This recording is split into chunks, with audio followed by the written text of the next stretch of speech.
Good afternoon. എല്ലാവർക്കും നമസ്കാരം. ഒരു കാര്യം നമ്മൾ ഈ ടോപ്പിക്കിന് അനുബന്ധമായിട്ട് അല്ലെങ്കിൽ മുഖവരയായിട്ട് പറയാം.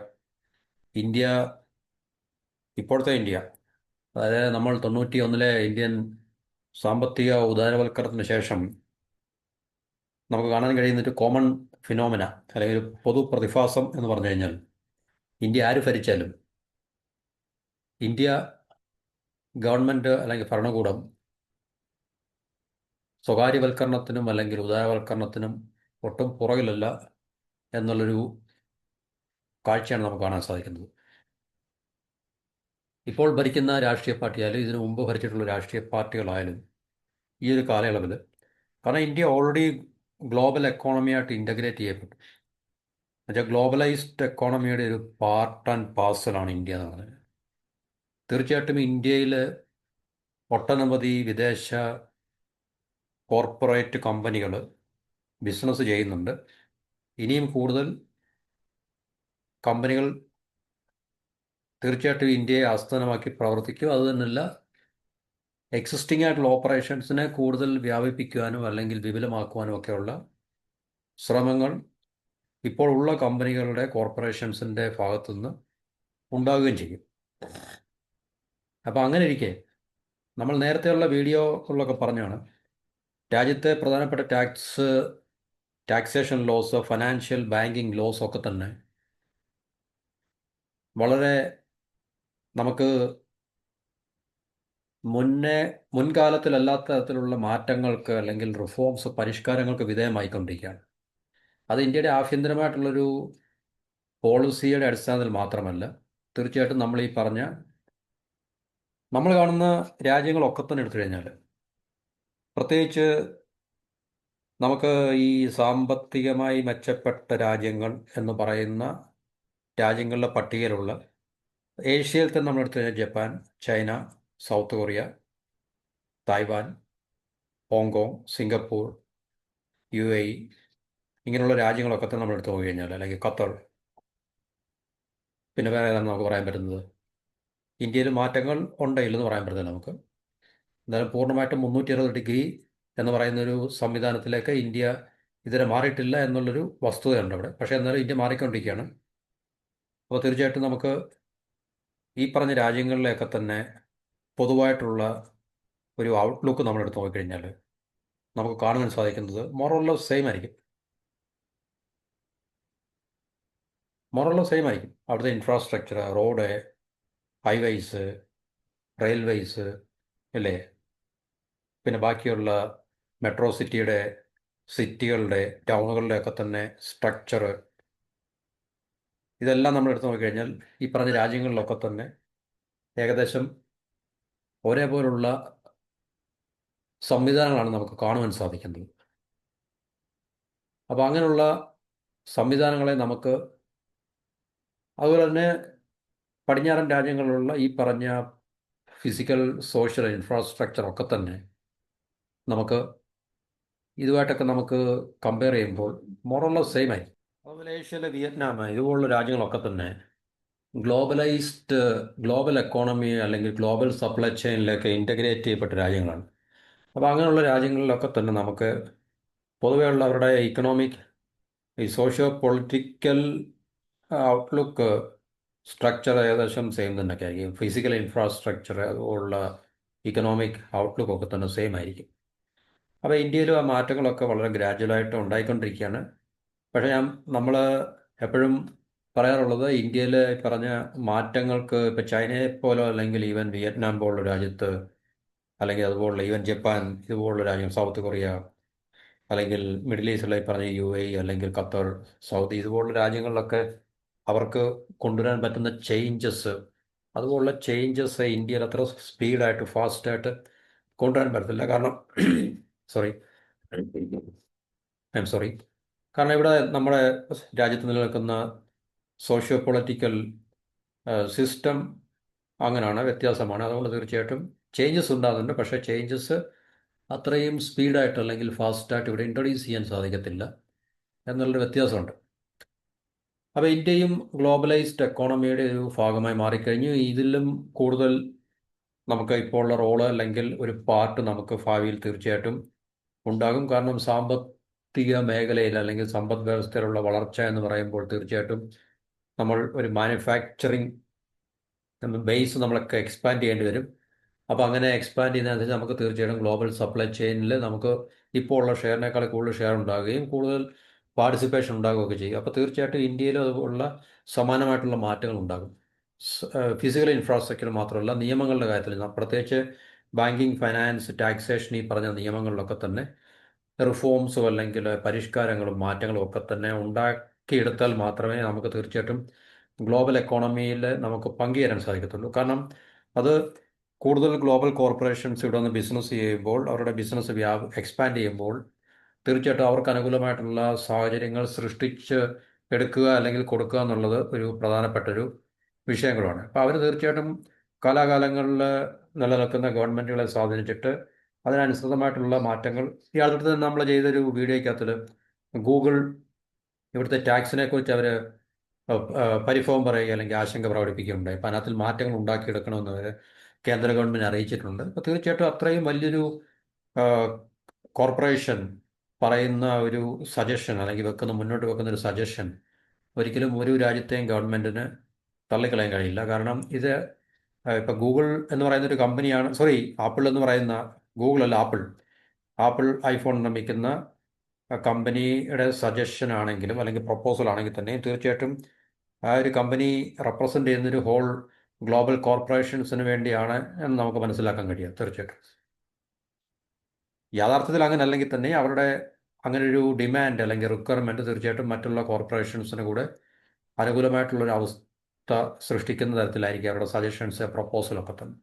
അപ്പോൾ തീർച്ചയായിട്ടും ഇന്ത്യക്കകത്തും പുറത്തുള്ള വൻകിട കോർപ്പറേഷനുകളൊക്കെ തന്നെ അവരുടെ ബിസിനസ്സുകൾ വളരെ ഈസ് ഓഫ് ഡൂയിങ് ബിസിനസ് വളരെ സുഗമമായിട്ട് നടത്തുവാൻ വേണ്ടിയുള്ള നിയമപരമായിട്ടുള്ള ഫെസിലിറ്റീസ്, നിയമപരമായിട്ടുള്ള സാഹചര്യങ്ങൾ, ഇക്കോസിസ്റ്റവും ബാക്കിയുള്ള സോഷ്യൽ ഇൻഫ്രാസ്ട്രക്ചർ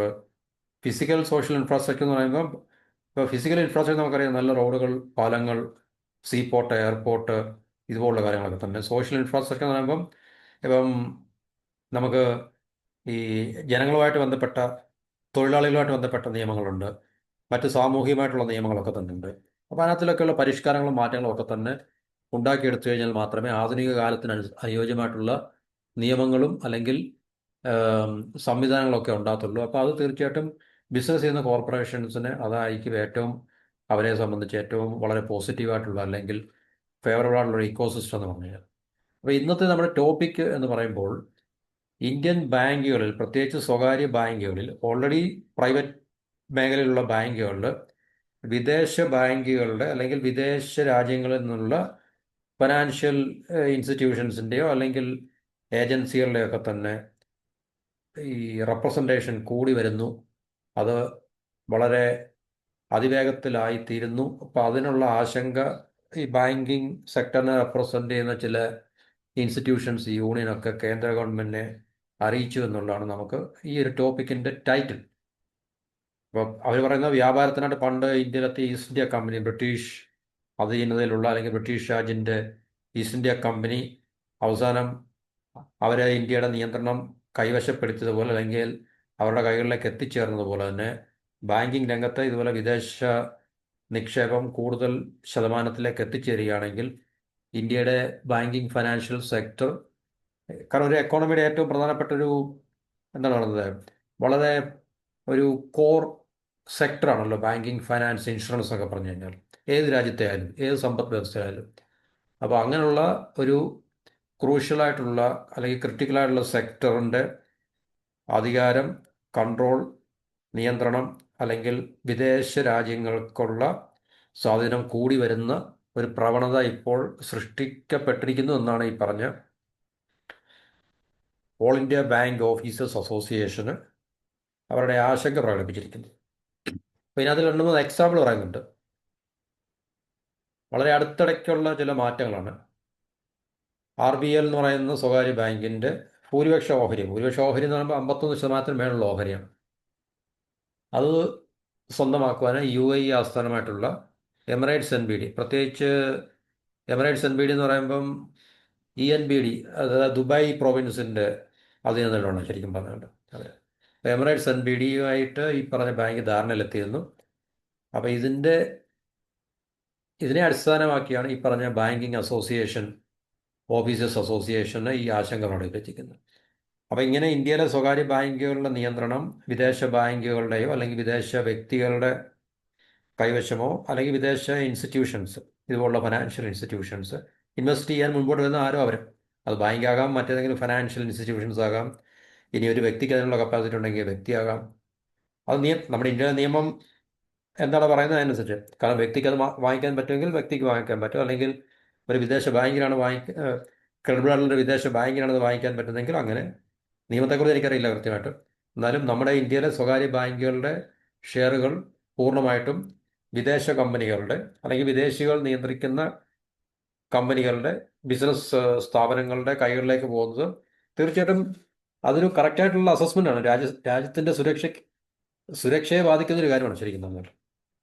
രാജ്യസുരക്ഷയ്ക്ക് ഭീഷണിയാണ് നമ്മൾ. ഇപ്പോൾ ബാങ്കിങ് രംഗം അല്ലെങ്കിൽ ഇതുപോലുള്ള ഫിനാൻഷ്യൽ സെക്ടർ, ബാങ്കിങ്, ഇൻഷുറൻസ്, ഇതുപോലുള്ള ഫിനാൻഷ്യൽ സെക്ടർ വിദേശികൾക്ക് പൂർണ്ണമായിട്ടും തുറന്നു വിദേശ നിക്ഷേപം അതിൽ തെറ്റില്ല. പക്ഷേ ഭൂരിപക്ഷ ഓഹരി കൈവശമാക്കുന്നതിലേക്ക് അതിനുള്ള നിയമം ഇവിടെ ഉണ്ടാക്കിയെടുക്കുകയും അങ്ങനെ വിദേശികൾക്ക് അല്ലെങ്കിൽ വിദേശ സ്ഥാപനങ്ങൾക്ക് ഇന്ത്യൻ സ്വകാര്യ ബാങ്കുകളിൽ ഈ പറഞ്ഞ ഭൂരിപക്ഷ ഓഹരി സ്വന്തമാക്കാൻ കഴിഞ്ഞു കഴിഞ്ഞാൽ അത് നമ്മളുടെ രാജ്യത്തിൻ്റെ സുരക്ഷയെ ബാധിക്കുകയും അതുപോലെ തന്നെ നമ്മുടെ രാജ്യത്തിൻ്റെ ബാങ്കിങ് ഫിനാൻഷ്യൽ സെക്ടർ, കാരണം ഒരു ഇൻസിഡൻറ്റ് ഉണ്ടായിക്കഴിഞ്ഞാൽ അല്ലെങ്കിൽ ഒരു സംഭവം ഉണ്ടായിക്കഴിഞ്ഞാൽ തീർച്ചയായിട്ടും നമുക്കറിയാം ലോകത്ത് ഏതെല്ലാം രാജ്യങ്ങളുണ്ട്. വളരെ ഇപ്പം പാശ്ചാത്യ രാജ്യങ്ങളെല്ലാം തന്നെ എടുത്തു കഴിഞ്ഞാൽ തന്നെ ഇഷ്ടം പോലെ അവരുടെ പവർഫുൾ ആയിട്ടുള്ള ബാങ്ക്സ് ഉണ്ട്. അമേരിക്കയിൽ തന്നെ ഉണ്ട്. എന്താണ്, നമുക്ക് നൂറുകണക്കിന് വളരെ പ്രധാനപ്പെട്ട ബാങ്കുകളും ഫിനാൻഷ്യൽ ഇൻസ്റ്റിറ്റ്യൂഷൻസും ഉണ്ട്. പിന്നെ യൂറോപ്പിൽ ഒട്ടനവധി ബാങ്കുകളും ഫിനാൻഷ്യൽ ഇൻസ്റ്റിറ്റ്യൂഷനും ഉണ്ട്. ജപ്പാനിലുണ്ട്, സിംഗപ്പൂരിലുണ്ട്. അപ്പോൾ അങ്ങനെയുള്ള രാജ്യങ്ങളിൽ നിന്നൊക്കെ തന്നെ ഈ പറഞ്ഞ വിദേശ ബാങ്കുകൾ അല്ലെങ്കിൽ വിദേശ സ്ഥാപനങ്ങൾ, ഫിനാൻഷ്യൽ സ്ഥാപനങ്ങൾ നമ്മുടെ ഇന്ത്യൻ ബാങ്കുകളിൽ ഉള്ള ഓഹരികളുടെ ഭൂരിപക്ഷ അവകാശം അവർക്ക് കിട്ടുകയാണെങ്കിൽ തീർച്ചയായിട്ടും അത് ഇന്ത്യയെ സംബന്ധിച്ച് വലിയൊരു പ്രശ്നമാണ്. അല്ലെങ്കിൽ ഇന്ത്യയുടെ രാജ്യത്തിൻ്റെ സുരക്ഷയെ, സമ്പദ് വ്യവസ്ഥയുടെ സുരക്ഷയെ വളരെ, എന്താണ് പറയുന്നത്, ഈ ദോഷമായിട്ട് ബാധിക്കുന്ന ഒരു കാര്യമാണെന്നാണ് അവർ പോയിന്റ് ഔട്ട് ചെയ്യുന്നത്. അപ്പോൾ ഇക്കാര്യത്തിൽ ഗവൺമെൻറ്റും റിസർവ് ബാങ്കും, കാരണം ഗവൺമെൻറ്റിൻ്റെ പോളിസിക്ക് അനുസൃതമായിട്ടായിരിക്കുമല്ലോ ഇത് തീർച്ചയായിട്ടും സംഭവിക്കുന്നത്. ഗവൺമെൻറ് പോളിസി അല്ലെങ്കിൽ തീർച്ചയായിട്ടും ഇങ്ങനെ അവർക്കത് ചെയ്യാനും സാധിക്കത്തില്ല. കാരണം ഗവൺമെൻറ് നിയമത്തെ മാറ്റി എഴുതുമ്പോൾ മാത്രമേ ഇപ്പോൾ ഗവൺമെൻറ് പറയുന്ന വിദേശ നിക്ഷേപം 49% മാത്രമേ പറ്റത്തുള്ളൂ എന്ന് പറഞ്ഞു കഴിഞ്ഞാൽ തീർച്ചയായിട്ടും 49% മാത്രമേ വിദേശികൾക്ക് വാങ്ങിക്കാൻ സാധിക്കത്തുള്ളൂ. ഇനിയും ഗവൺമെൻറ് ആ നിയമം തിരുത്തി എഴുതിയിട്ടുണ്ടെങ്കിൽ ഭൂരിപക്ഷം അല്ലെങ്കിൽ 51% മുകളിൽ അല്ലെങ്കിൽ വിദേശികൾക്കും 50% മുകളിൽ ഓഹരികൾ കൈവശം ഇന്ത്യൻ ബാങ്കുകളിൽ ഉണ്ടാക്കിയെടുക്കാമെന്ന നിയമം ഗവൺമെൻറ് ഉണ്ടാക്കിയെടുത്തതിൻ്റെ ഫലമായിട്ടാണല്ലോ ഇങ്ങനെ സംഭവിച്ചത്. അപ്പോൾ അതിനെക്കുറിച്ച് കൃത്യമായിട്ട് നമുക്ക് പഠിച്ചതിന് ശേഷം മാത്രമേ പറയാൻ പറ്റില്ല നിയമം എന്താണ് പറയുന്നുള്ളത്. പക്ഷേ തീർച്ചയായിട്ടും നിയമം ഇല്ലാതെ ഇങ്ങനെ ചെയ്യാൻ പറ്റില്ല. നിയമം ഉണ്ട് എന്നുള്ളതിന് തെളിവാണ് ഇപ്പം ഇങ്ങനെയുള്ള മാറ്റങ്ങൾ നമ്മൾ കാണുന്നത്.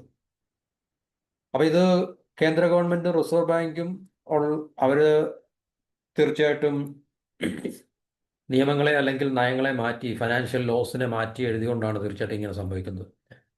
ഇപ്പോൾ ഈ എമിറേറ്റ്സ് NBD RBLന്റെ ഭൂരിപക്ഷ ഓഹരികൾ 26,850 കോടി രൂപയ്ക്കാണ് വാങ്ങിച്ചത് എന്നാണ് നമുക്ക് മനസ്സിലാക്കാൻ സാധിക്കുന്നത്.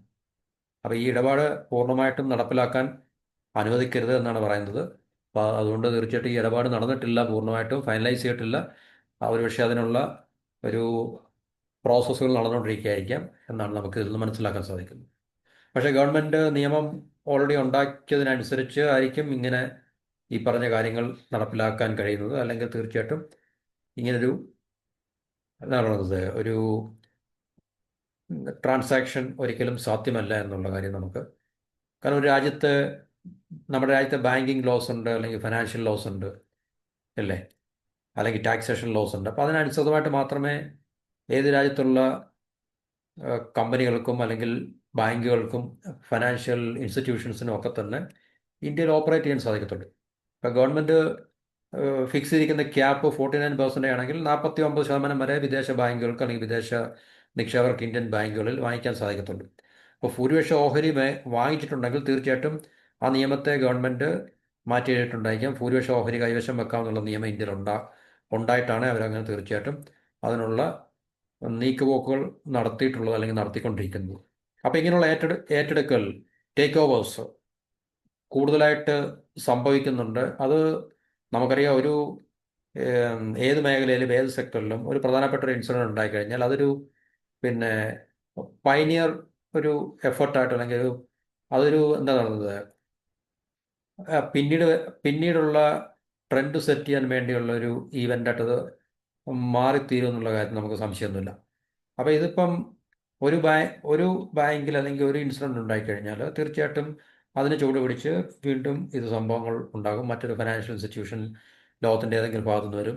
കാരണം അമേരിക്ക പോലുള്ള രാജ്യങ്ങളൊക്കെ വളരെ ആകാംക്ഷയോട് കാത്തിരിക്കുകയാണ് ഇന്ത്യൻ ഫിനാൻഷ്യൽ സെക്ടർ അല്ലെങ്കിൽ ഇന്ത്യൻ എക്കോണമിയുടെ ഫിനാൻഷ്യൽ ഇൻഷുറൻസ് മേഖലയൊക്കെ തന്നെ പൂർണ്ണമായിട്ടും അവരുടെ കൈപ്പിടിയിൽ ഒതുക്കാൻ. ഓൾറെഡി അവർ നമ്മളറിയാതെ തന്നെ പല ബിസിനസ് ഫിനാൻഷ്യൽ ഇൻസ്റ്റിറ്റ്യൂഷനുകൾ വഴി ഹിഡനായിട്ടൊക്കെ തന്നെ ഇന്ത്യൻ സ്വകാര്യ ബാങ്കിങ് മേഖലയുടെയൊക്കെ തന്നെ അല്ലെങ്കിൽ ഇൻഷുറൻസ് മേഖലയുടെയൊക്കെ തന്നെ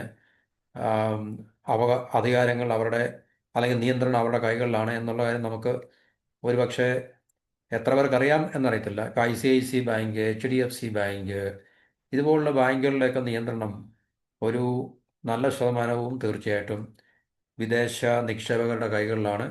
അതുകൊണ്ട് ICICI ബാങ്ക് പൂർണ്ണമായിട്ടും ഇന്ത്യൻ ബാങ്കാണെന്ന് തെറ്റിദ്ധരിക്കുന്നവർ ഒരുപക്ഷെ വിഡ്ഢികളായിരിക്കാം, അറിയാൻ വയ്യാത്തതുകൊണ്ടായിരിക്കാം.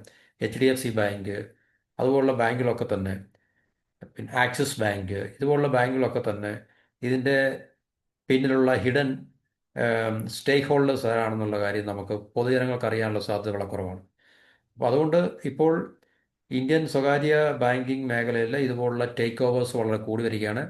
അപ്പോൾ വിദേശ നിക്ഷേപകർ അല്ലെങ്കിൽ വിദേശ ബാങ്കുകൾ ഇതുപോലുള്ള, അപ്പം നിയമം മാറ്റി എഴുതിയതിൻ്റെ അടിസ്ഥാനത്തിൽ മാത്രമേ ഇത് സംഭവിക്കത്തുള്ളൂ എന്നാണ് പറയുന്നത്.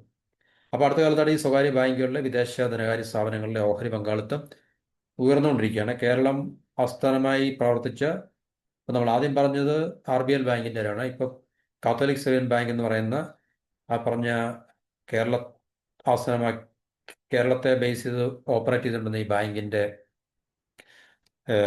കാനഡയിലെ Fairfax Indian holding corporation, Fairfax India holding corporation ഏറ്റെടുത്ത അതിൻ്റെ CSB നിന്ന് പേരും മാറ്റിയിട്ടുണ്ട്. കാത്തലിക് സിറിയൻ ബാങ്ക് എന്നുള്ളതായിരുന്നു, പക്ഷേ ഇപ്പോൾ അത് CSB എന്ന് ഷോർട്ടിലാക്കി അതിൻ്റെ പേരും മാറ്റിയിട്ടുണ്ട്. 2020 ലക്ഷ്മി വിലാസ് ബാങ്കിന് സിംഗപ്പൂരിലെ DBS ബാങ്കും ജപ്പാനിലെ സുമിറ്റോമോ മിറ്റ്സി ബാങ്കിങ് കോർപ്പറേഷൻ, മിറ്റ്സുയി നമ്മൾ കേട്ടിട്ടുണ്ടാക്കി, മിറ്റ്സി കോർപ്പറേഷൻ, അപ്പോൾ ആ ഗ്രൂപ്പിൻ്റെ കീഴിലുള്ള ബാങ്കിങ് കോർപ്പറേഷൻ ചേർന്ന് ഏറ്റെടുക്കുന്നു. ഇതോടെ ലക്ഷ്മി വിലാസ് ബാങ്ക് DBS ബാങ്കായി മാറിയിട്ടുണ്ട്. അപ്പോൾ ഇങ്ങനെ നമ്മൾ അറിയുന്നതും അറിയാത്തതുമായിട്ടുള്ള ഒത്തിരി ടേക്ക് ഓവേഴ്സ് നടക്കുന്നുണ്ട്.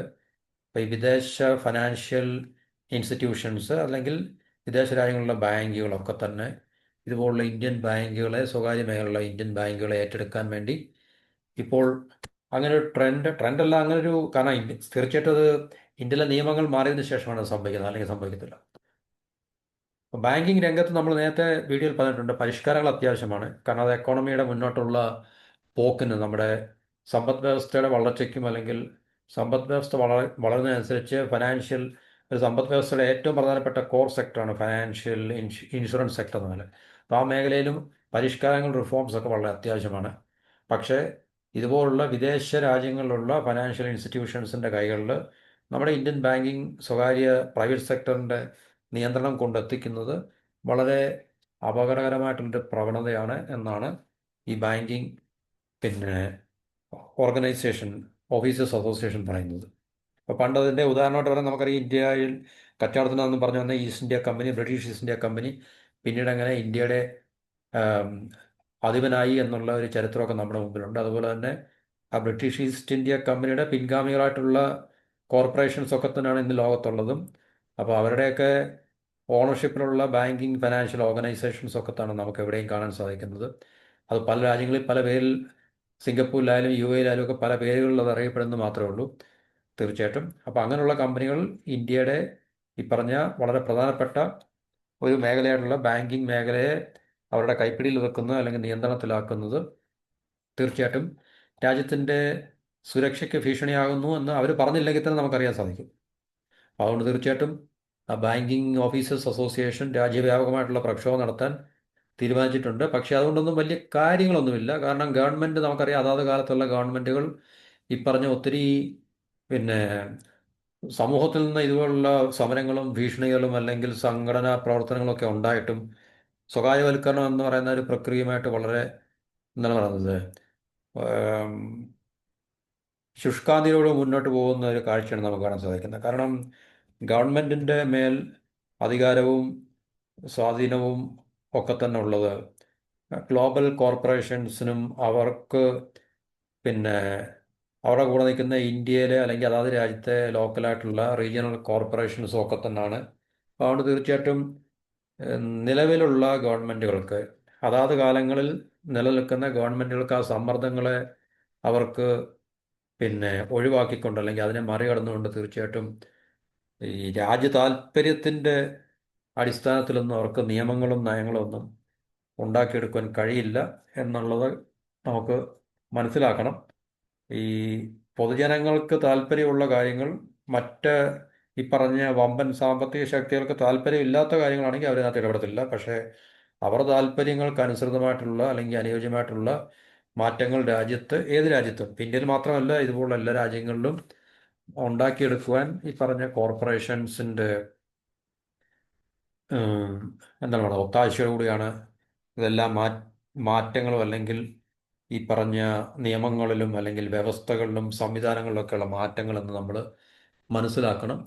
അപ്പോൾ ഈസ് ഓഫ് ഡൂയിങ് ബിസിനസ് എന്ന് പറഞ്ഞു കഴിഞ്ഞാൽ തീർച്ചയായിട്ടും ഇന്ത്യക്കകത്തും പുറത്തുമുള്ള അല്ലെങ്കിൽ ഏത് രാജ്യത്താണോ ആ രാജ്യത്തിൻ്റെ ഇപ്പം ചൈനയുടെ കോർപ്പറേഷൻസ് ഉണ്ടെങ്കിൽ അവർക്കോ അല്ലെങ്കിൽ വിദേശത്തു നിന്ന് വരുന്ന കോർപ്പറേഷൻസിനൊക്കെ തന്നെ സുഗമമായിട്ട് എന്നുവെച്ചാൽ നിയമത്തിൻ്റെ വലിയ വെല്ലുവിളികളില്ലാതെ സിംപ്ലിഫൈഡ് ആയിട്ടുള്ള നിയമങ്ങൾ, പ്രത്യേകിച്ച് ബാങ്കിങ്, ടാക്സേഷൻ, ഫൈനാൻഷ്യൽ ലോസ് ഒക്കെ തന്നെ, അതുപോലെ തന്നെ ഹ്യൂമൻ റിസോഴ്സുമായിട്ട് ബന്ധപ്പെട്ട നിയമങ്ങൾ, ഇതൊക്കെ തന്നെ വളരെ സിംപ്ലിഫൈ ചെയ്തിട്ട് ആ കമ്പനികൾക്ക് അനുകൂലമായിട്ടുള്ള അവസ്ഥകൾ സൃഷ്ടിച്ചു കൊടുക്കുന്നതിനാണ് ഈസ് ഓഫ് ഡൂയിങ് ബിസിനസ് എന്ന് പറയുന്നതല്ല, മറ്റൊന്നുമില്ല. അപ്പോൾ അതിന് ഗവൺമെൻറ് തീർച്ചയായിട്ടും പ്രതിജ്ഞാബദ്ധമാണ്. കാരണം അവരെ ഫണ്ട് ചെയ്യുന്നതും അവരെ സസ്റ്റെയിൻ ചെയ്ത് നിർത്തുന്നതും ഒക്കെ തന്നെ, പ്രത്യേകിച്ച് ഇന്ത്യ പോലുള്ള പൊളിറ്റിക്കൽ സിസ്റ്റം ഉള്ള രാജ്യത്ത് ഈ പറഞ്ഞ ഫണ്ടിങ്ങും അല്ലെങ്കിൽ പൊളിറ്റിക്കൽ സിസ്റ്റത്തെയൊക്കെ താങ്ങി നിർത്തുന്നത് ഈ പറഞ്ഞ കോർപ്പറേഷൻസിൻ്റെയും ബിസിനസ് ചെയ്യുന്ന ആൾക്കാരുടെയൊക്കെ തന്നെ പണം കൊണ്ടാണ്. അതുകൊണ്ട് തീർച്ചയായിട്ടും അവർക്ക് അനുകൂലമായിട്ടുള്ള നിയമങ്ങൾ ഉണ്ടാക്കുവാനുള്ള സാഹചര്യങ്ങളും സാധ്യതകളും മാത്രമേ നമുക്ക് കാണാൻ സാധിക്കത്തുള്ളൂ. അല്ല രാജ്യത്തിൻ്റെ സുരക്ഷ എന്ന് പറയുന്ന കാര്യങ്ങൾ അത് തീർച്ചയായിട്ടും സാധാരണക്കാരുടെ കാര്യങ്ങൾ മാത്രം വരുമ്പോൾ മാത്രമേ ഉള്ളൂ രാജ്യസുരക്ഷ എന്ന് പറയുന്നത്. കാരണം നമ്മൾ ഏതെങ്കിലും തരത്തിലുള്ള നിയമങ്ങളെ മറികടക്കുകയോ അല്ലെങ്കിൽ വെല്ലുവിളിക്കുകയാണെങ്കിൽ മാത്രമേ രാജ്യസുരക്ഷയ്ക്ക് ഒരു ചർച്ചയാകത്തുള്ളൂ, അല്ലെങ്കിൽ രാജ്യസുരക്ഷ പ്രത്യേകിച്ച് ഒരു വിഷയമാകത്തുള്ളൂ. ഇതുപോലുള്ള കോർപ്പറേഷൻസ് അവരുടെ താല്പര്യങ്ങളെ സംരക്ഷിച്ച് രാജ്യത്തിൻ്റെ സമ്പത്തും അല്ലെങ്കിൽ വിഭവങ്ങളും ചൂഷണം ചെയ്യുന്നതിന് വേണ്ടി അവർ ഗവൺമെൻറ്റിനെ സമ്മർദ്ദത്തിലാക്കി നിയമങ്ങൾ ഉണ്ടാക്കുമ്പോൾ തീർച്ചയായിട്ടും രാജ്യത്തിന് സുരക്ഷ ഭീഷണിയൊന്നും ഉണ്ടാകുന്നതായിട്ട് നമ്മൾ കാണാറില്ല ഒരു രാജ്യത്തും, ഇന്ത്യയിലും ഒക്കെ തന്നെ. അപ്പോൾ തീർച്ചയായിട്ടും ഇതുപോലുള്ള നിയമങ്ങൾ ഗവൺമെൻറ് ഉണ്ടാക്കിയെടുത്തതിൻ്റെ ഫലമായിട്ടാണ് തീർച്ചയായിട്ടും ഈ പറഞ്ഞ ഫോറിൻ ഫൈനാൻഷ്യൽ ഇൻസ്റ്റിറ്റ്യൂഷൻസിന്, ബാങ്ക്സിനൊക്കെ തന്നെ ഇന്ത്യയിലുള്ള സ്വകാര്യ ബാങ്കുകളുടെ ഭൂരിപക്ഷ ഓഹരി പങ്കാളിത്തം അവർക്ക് നേടിയെടുക്കാൻ സാധിക്കുന്നത്. അത് തീർച്ചയായിട്ടും നമുക്ക് പല രീതിയിൽ ഇന്ത്യയുടെ സമ്പദ് വ്യവസ്ഥയ്ക്ക് ഇന്ത്യ എന്ന് പറയുന്ന രാജ്യത്തിൻ്റെ സുരക്ഷയ്ക്ക് ഒരു വെല്ലുവിളിയാണ് എന്നുള്ള കാര്യത്തിൽ സംശയമൊന്നുമില്ല. അപ്പോൾ ഇത് തീർച്ചയായിട്ടും നമ്മൾ അറിഞ്ഞിരിക്കേണ്ട ഒരു വിഷയമാണ്. ഇങ്ങനെയൊക്കെയുള്ള സംഭവങ്ങൾ ഇന്ത്യയിൽ ഉണ്ടാകുന്നുണ്ട്, അല്ലെങ്കിൽ ഇങ്ങനെയൊക്കെയുള്ള മാറ്റങ്ങളാണ് ഇന്ത്യയിൽ ഉണ്ടാകുന്നത് എന്ന് നമ്മൾ മനസ്സിലാക്കുക. നമ്മളെപ്പോലുള്ള സാധാരണക്കാർക്ക് തീർച്ചയായിട്ടും ഇതിനകത്തിൽ വലിയ റോളുകളൊന്നുമില്ല, നമുക്കൊന്നും ചെയ്യാൻ സാധിക്കത്തില്ല. ഇനി നമ്മൾ മാറി മറ്റൊരു ഗവൺമെൻറ്റിനെ നമ്മൾ അധികാരത്തിൽ കൊണ്ടുവന്നു കഴിഞ്ഞാലും അവർ ഇതൊക്കെ തന്നെ ചെയ്യത്തുള്ളൂ. മുൻപുള്ള ഗവൺമെൻറ്റുകളും ഇതുപോലുള്ള പ്രൈവറ്റൈസേഷനിലൊക്കെ വളരെ ശുഷ്കാന്തി കാണിക്കുകയും ഇതുപോലുള്ള കോർപ്പറേഷൻസിന് വേണ്ടി മാത്രം നിലനിൽക്കുന്ന അല്ലെങ്കിൽ ബിഗ് ബിസിനസ്സിന് വേണ്ടി മാത്രം നിലനിൽക്കുന്ന ഗവൺമെൻറ്റുകൾ മാത്രമേ ഉണ്ടായിട്ടുള്ളൂ, ഇപ്പോൾ നിലവിലുള്ളൂ. ഇനിയും വരാൻ പോകുന്ന ഗവൺമെൻറ്റുകളും അങ്ങനെയൊക്കെ തന്നെ ആയിരിക്കും എന്ന ഒരു യാഥാർത്ഥ്യം മനസ്സിലാക്കുക. പക്ഷേ കാര്യങ്ങളെ നമ്മൾ അറിയുക എന്നുള്ളൊരു ഉത്തരവാദിത്വം നമ്മൾ ഏറ്റെടുത്തുകൊണ്ട് നമ്മൾ ഇതുപോലുള്ള കാര്യങ്ങൾ തിരിച്ചറിയുക, മനസ്സിലാക്കുക എന്ന് മാത്രമേ ഉള്ളൂ. അപ്പോൾ ഇതാണ് ഈ ടോപ്പിക്കിനകത്ത് നമുക്ക് തൽക്കാലം പറയാനുള്ളത്. ഇതിനെക്കുറിച്ചുള്ള കൂടുതൽ അറിവുകൾ നമുക്ക് ലഭിക്കുന്നതനുസരിച്ച് നമ്മൾ ഷെയർ ചെയ്യുന്നതായിരിക്കും. അപ്പം മറ്റൊരു ടോപ്പിക്കുമായിട്ട് അടുത്ത വീഡിയോയിൽ എല്ലാവർക്കും നന്ദി, നമസ്കാരം.